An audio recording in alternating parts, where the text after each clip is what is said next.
Hello friends, acquaintances, and enemies of all ages. My name is CombatByrd, and for this week's Year of Kirby video, we'll be taking a look at Kirby Canvas Curse for the Nintendo DS. Now I'll be honest here, I may have accidentally skipped over Kirby and the Amazing Mirror by accident, but we will be jumping to that game next, so don't worry, I did not skip one of the core Kirby games. The story of Canvas Curse is pretty simple, as with most Kirby games, but this time it does break away from the norm. A witch named Drossia shows up in Dreamland from a portal in the sky. She then casts a spell that turns all of Dreamland into a world of paint. Our hero Kirby chases after her, of course, but upon reaching her, he is cursed by Drossia, taking the form of a ball. Considering this witch just changed the landscape of an entire world, she went pretty easy on Kirby here. Just saying. Drossia then flees, and for some reason the paintbrush she was using breaks the fourth wall and tells us, the player, that we must help Kirby by using him, the paintbrush, to reach and defeat Drossia. I know Kirby tends to have pretty strange setups for its stories, but this one feels particularly crazy, especially since we're no longer playing as Kirby, but instead playing as ourselves using a magical paintbrush, which in this case is the DS stylus. As you can imagine, this changes the gameplay drastically from a traditional Kirby game. We no longer run around inhaling enemies and platforming our way to victory, but instead we must roll Kirby around while interacting with the world around him. Using the magical paintbrush, we can create lines that Kirby will ride to help him get to certain areas. We can also protect Kirby from quite a few hazards using these lines, such as blocking cannon fire or creating a barrier that lasers can't get through. This new gameplay mechanic feels incredibly innovative, and really takes advantage of the touchscreen on the Nintendo DS. Now, the magic lines aren't the only thing you can do with the stylus. By tapping on enemies, you can stun them temporarily, making it so they're defeated when Kirby comes into contact with them.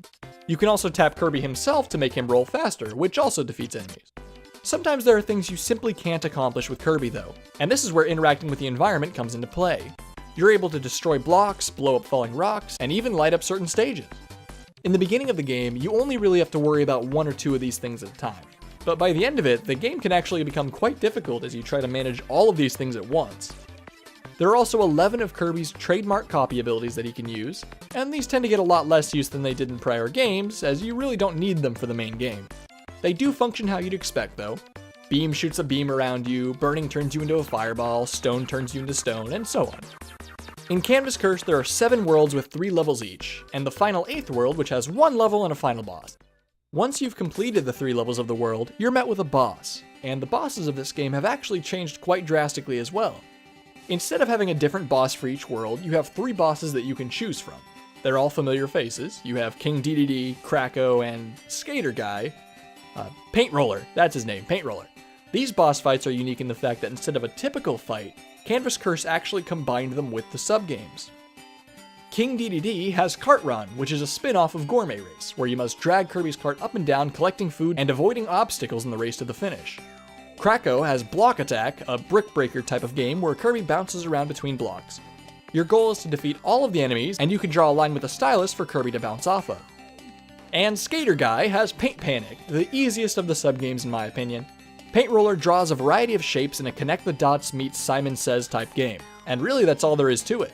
Just connect the dots in the same order he does and you'll win.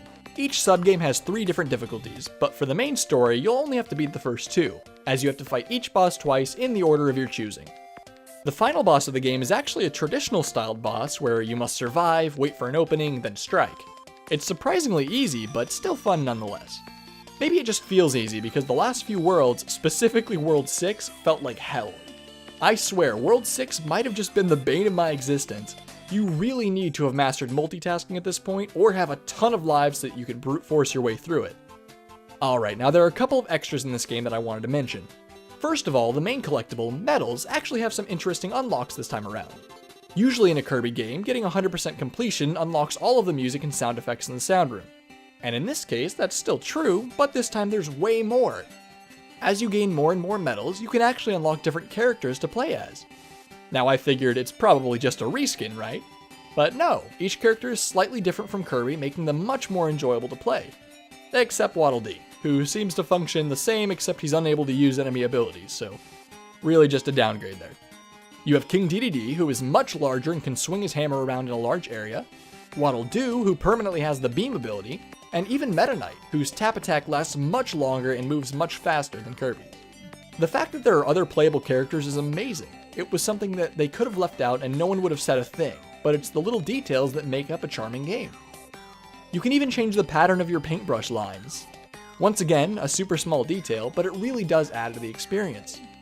Another extra that Canvas Curse offers are the time trial / line trial modes. These both allow you to test your skills and really see how much you can improve in terms of speed and line management. Overall, there are a million little things that help make Canvas Curse great. This very easily could have felt like a boring game that was just trying to get by on a gimmick, but when you have good game developers who care about their work, you really do end up with a masterpiece. This is one of those games, and if you missed your chance to play it, do so as soon as possible. Alright everyone, that is it for this week's Year of Kirby video. I hope you all enjoyed it, and as always, have a wonderful rest of your day.